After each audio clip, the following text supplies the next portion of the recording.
So a lot of the textbooks purposely either avoid completely, or what they do is that they tell you a very specific story that sounds general. They want you to forget it. I mean, literally. Who's the they? Who's the they? So that's a great question. So when the people writing history, when I say people, I mean really literally politicians. A few number of people that were writing the textbooks during the when they all got together and said we're all gonna live together, and the rich people are gonna stay rich, and the poor people are gonna stay poor, but we're gonna make it look like we're all one good people.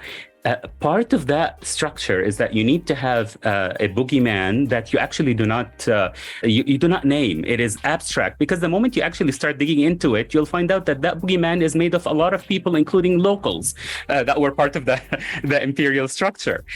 So that does not serve your purpose if you are trying to create a nation state with a sense of nationalism that somehow binds these people that are bound, but under an imperial context, that you want to bind them now under a national context. So a lot of the textbooks purposely either avoid completely, or what they do is that they tell you a very specific story that sounds general. What do I mean by this? They don't say we're going to skip over, say, 4 centuries of Ottoman history.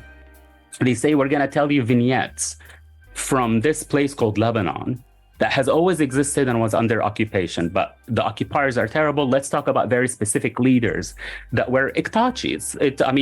That were essentially feudal lords that we are gonna now excavate and turn into national heroes within this while pretending that there's no such thing on top of them, or that they are not assigned by the central government or are paying taxes to the central government, and many times doing the bidding of the central government.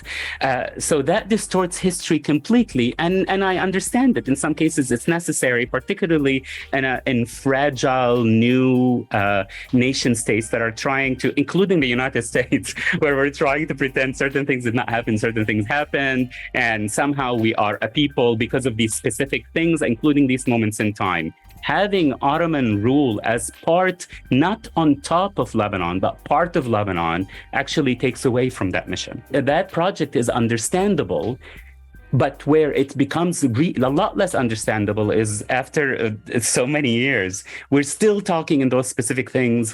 Their textbooks have barely changed, and the discourse is still the same, which means we did not take ownership of our history, if we're talking about Lebanon, or of our history, if we're talking about Syria, our history, if we're talking about Palestine. We did not take the full thing, including our participation in an imperial construct that was not top down, but no, it was very much top down. What I mean by that is that it wasn't just exclusively done through one quote unquote ethnic group, which in this case we refer to as the Turk, right?